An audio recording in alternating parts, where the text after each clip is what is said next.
Praise the lord. ప్రభు పేరట ఈ రాత్రి సమయంన అందరికీ వందనాలు. దేవుని వాక్యము మిమ్మల్ని బలపరుస్తుంది.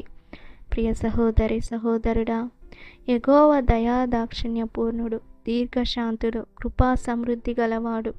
కీర్తనల గ్రంథము 103వ కీర్తన 8వ వచనము.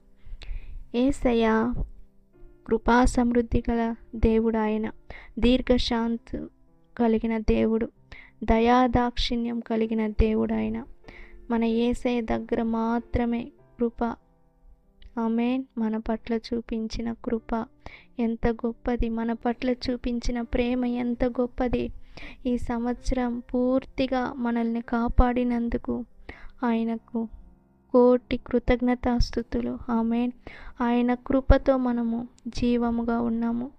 ఆయన కృప లేకపోతే మనము లేము. ప్రియ సహోదరి సహోదరుడా, ఈ రాత్రి సమయమున యేసయ్య మన పట్ల చూపించిన దయాదాక్షిణ్యాలు ఎన్నో. మనకి ఎన్ని రకాలుగా ఆయన మేలు చేశాడు ఆలోచించండి. అవన్నీ ఆలోచించి దేవుని దగ్గర, ఆయన పాదాల దగ్గర కూర్చొని కృతజ్ఞతాస్తుతులు చెప్పండి. ప్రియ సహోదరి సహోదరుడు, ఎన్ని మేళ్ళు, ఎన్ని కార్యములు మన పట్ల చూపించిన కృప, ఆయన చూపించిన కృప ఎంత గొప్పది. ప్రియ సహోదరి సహోదరుడా, ఈ రాత్రి సమయమున ఆయన మనకి ఎన్ని మేళ్ళు చేసినాడో తలిచి చూడండి. ప్రియ సహోదరి సహోదరుడా, ఈ రాత్రి సమయమున ప్రతి ఒక్కరూ దేవునికి కృతజ్ఞతాస్తుతులు చెప్పండి.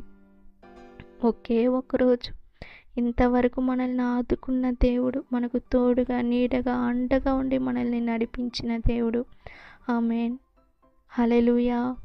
ఈ రాత్రి సమయమున యేసయ్యా ప్రతి ఒక్కరిని నీ చేతులు అప్పగిస్తున్నాను. పెద్దవారిని, చిన్న పిల్లల్ని, యవ్వనస్తుల్ని అందరినీ నీ చేతులు అప్పగిస్తున్నాను. ప్రతి ఒక్కరికి తోడు నీడగా అండగా ఉండి నడిపించండి. కుటుంబాలను ఆశీర్వదించండి.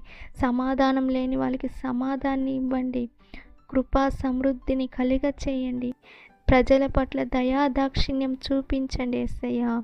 మీరు దీర్ఘశాంతుడు యేసయ్య. పాపములను క్షమించండి యేసయ్యా. స్తోత్రం. ప్రజల పాపములను క్షమించండి. ప్రజలు నీ నామాన్ని ఎరగాలి. ప్రజలు రక్షణ పొందాలి. నీ నామానికి భయభక్తితో ఉండాలి యేసయ్య. నీ నామానికి భయపడాలి యేసయ్యా. స్తోత్రం స్తోత్రం. ప్రతి ఒక్కరూ నీ నామంలో రక్షణ పొందాలి. యేసు నామంలో అడిగి వేడుకుంటున్నాను తండ్రి. ఆమేన్. God bless you. దేవుడు మిమ్మల్ని, మీ కుటుంబాలని ఆశీర్వదించి దీవించును గాక. ఆమేన్. ప్రైజ్